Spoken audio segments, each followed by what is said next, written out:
Number 3 Squadron was a truly reconnaissance squadron whose function it was to cooperate solely with the Australian 5 divisions in France over the whole of their Corps front. They flew RE-8s from the inception, but were later fitted out with Bristol fighters towards the latter end of 1918, just before the armistice. This was the squadron that I was ultimately to join. These 4 squadrons, as mentioned, were all operational, and at that stage the Australian Flying Corps did not possess any training organisation from which they were able to draw reinforcements for their squadrons in the field. They therefore had to rely upon the Royal Flying Corps to train their pilots and observers. This situation remained until early in 1918, when the Australian Command set up 4 training squadrons in the west of England, 2 at a place called Laterton, near Gloucester, and 2 within a mile or 2 at Minchinhampton.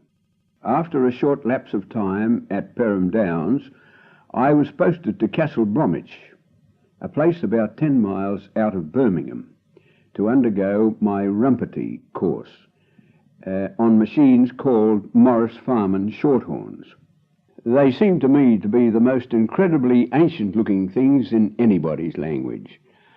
I don't know how long it was that old Morris Farman designed and flew this kite, but they were certainly a relic of the vintage days, even at that time. They were a biplane, of course, and had a nacelle between the 2 wings, which housed the pilot and his mate. The 2 wings were a mass of wires, and it was undoubtedly a work of art on the part of the rigger to see that each wire was in its correct place and of the right tension. In fact, it has been said of these machines that if you were to put a canary in between the 2 wings and it could not get out, then the aircraft was considered to be correctly rigged. The old Morris Farman had a top speed of about 50 miles an hour, with a stalling speed of 25 miles an hour, and were remarkably easy things to fly. In fact, I think if you tried to kill yourself in one of these things, it would be impossible for you to do it. I remember we had 3 or 4 Russian cadets posted to the station to learn to fly while I was there. One day, one of these lads was sent up on his first solo, and he apparently did not have the slightest idea as to how to bring the thing in to land. He had to come in over some tall trees at the bottom of the aerodrome, and he seemed to get it into his head that once having passed over the top of these trees, it was then his job to just pull the stick back and proceed to land according to the book. He made 3 attempts along these lines, and finally, on his last approach, he made a perfect landing about 60 feet from the ground, with the result that the old Morris Farman collapsed like a pack of cards, and he himself walked out of the mess unscathed. Another little incident there that had its touch of humour was an occasion when one of the pupils landed his aircraft in the local sewerage farm. This difficulty had to be finally solved by calling for volunteers to deal with the situation.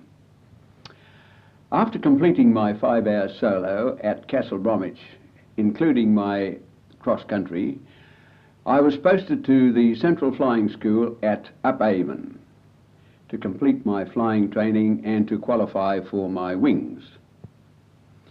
The Central Flying School was a permanent establishment of the Royal Flying Corps, created before the war for the training of permanent Air Force personnel.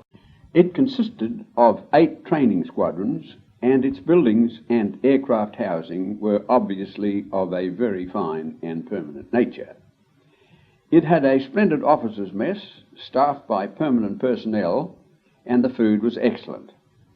I considered myself very fortunate to have received this posting.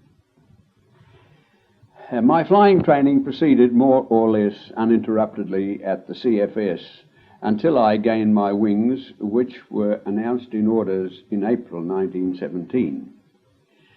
It is rather interesting to note that because I had graduated at this date, I am eligible to wear wings of the Royal Flying Corps and was subsequently entitled to wear those of the Royal Air Force, the Australian Flying Corps and the Royal Australian Air Force. There were a couple of incidents at the Central Flying School that might be worthy of mention. Friday the 13th. This was a Friday in either April or May 1917. However, 5 people were killed on that particular day. I was on early morning flying this particular day, and there was a fellow up in a Sopwith pup, about 4,000 feet, practicing looping. He had completed several loops when, much to our horror, who were watching, we saw his machine suddenly collapse and his wings fold back. He was very nearly overhead when this happened, and the remains struck the ground not a great distance from where we were standing. As to looping this little aircraft, once having gained its additional speed, all she wanted was the slightest movement back on the stick, and she would fly over herself perfectly. She was never designed for rough treatment, and I believe it would be quite possible to pull her wings off if you were too heavy-handed. Training at the Central Flying School proved extremely interesting, as we had an opportunity of flying some of the then modern types of scouts, that is, single-seater aircraft, including SC-5s, SC-5As, Sopwith Camels, etc. To add to the interest, we had an opportunity of hearing talks by such men as Bishop, the Canadian ace, who has shot down a record number of enemy aircraft to that date. If my memory serves me correctly, I think about 46 in all. One thing I do remember as being his best advice to us just before going to France was that, having manoeuvred our machine into the right position for attack, to withhold opening fire until the last possible second, to avoid, firstly, the risk of machine gun stoppage, also because of a better chance of more accurately affecting a kill when you were close in to your target. Having duly completed my training at the Central Flying School, including a complete course of aerobatics, I was posted to a gunnery school at Turnberry in Scotland. This constituted a magnificent hotel on the shores of the Firth of Clyde, built by the railway company as a hydropathic and about 20 miles south of Glasgow. It possessed a large number of the original staff and was magnificently furnished.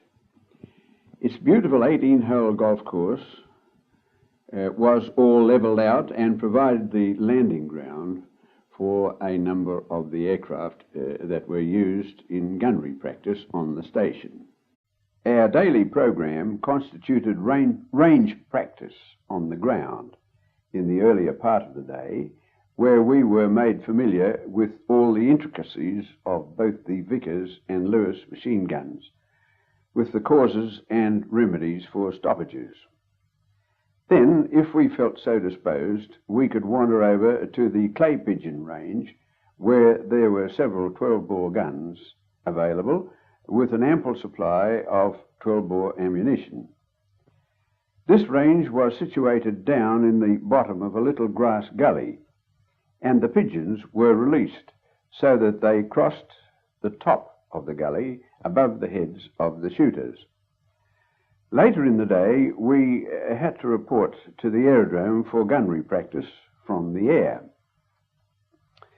This arrangement constituted the trailing of a tow target from an aircraft which flew a shuttle service backwards and forwards, covering a mile or two parallel with the shore, and at about 3,000 feet or so. The tow target itself was a piece of white fabric measuring, say, 8 feet by 12 feet, with the silhouette of the cockpit of an aircraft painted on, and was trailed behind about 200 yards. The machines which were used for attacking the tow target, and into which we were placed, were FE-2Bs. These were pusher types with the engine behind the nacelle, providing a wonderful field of uninterrupted view for the pilot and also for the observer. The idea, of course, was to fly at the tow target and have a shot at by shooting a little ahead of the target so as to make allowance for the time lag of the bullet and also the speed of the target through the air, and in accordance with a particular formula. I'll never forget, on one occasion, the pilot of the tow target machine was noticed to suddenly wind up his target and proceed to land his machine in a hurry. He then started to tear around the place in high dudgeon, looking for the chap who had put a burst of machine gun bullets into his tail. It transpired that some galah had made so much provision for deflection and had fired so much ahead of the tow target that he darn near shot the poor old RE-7 out of the sky. Another method of gunnery practice adopted at Turnberry was to dive onto floating targets in the water. The floating square targets that had conventional bullseyes marking were moored out from the shore about half a mile or so and were not particularly large. They were satisfactory targets to shoot at for the reason that you were able to observe how far off target you were by the splash of bullets in the water. Amongst the pilots who were flying the FE-2Bs, I noticed a chap wearing a magnificent pair of possum skin flying gloves. I thought to myself, that chap's an Aussie, I'll bet. Sure enough, he was, and his name was George Sutton. I flew with him at the school and subsequently got to know George so well back in Australia with Harold Jeffrey that George became my best man at our wedding. I remember there were a large number of Canadians at Turnberry whilst I was there. I became very friendly with one fellow from Toronto named Cunningham. I heard afterwards he only lasted a week after he arrived in France, shot down in flames. I have heard it said that 60% of the Royal Flying Corps, or the Royal Air Force, were Canadians in the First World War. They were a fine bunch and certainly pulled their weight in the first show. And so Turnberry, with its glamour and interest, came to an end after a short 2 weeks. This interest, I might add, was not necessarily confined to the job of gunnery, as we were only 20 miles away from the huge city of Glasgow, and railway trains ran right into the hotel to take us into the city as and when we required. From Turnberry, I moved to Yatesbury in England, where I completed a conversion course on RE-8s, preparatory to being posted to our No. 3 Squadron AFC in France. I suppose I could say that I might have had the choice of joining 2, 3 or 4 squadrons AFC at one stage, but I finally selected No. 3 because I knew several of the pilots there. I have no reason since to ever regret having finally linked up with them. Such names as Harold Jeffrey, Johnny Digan, Blue Rees, Hoddy Hodson, Banks, Max Shelley, Mick Sheehan, Wackett, Tom Bailew, Charlie Matheson and Knox and others have stamped their names indelibly upon one's memory, and I always will feel proud to know that I became part of this unit.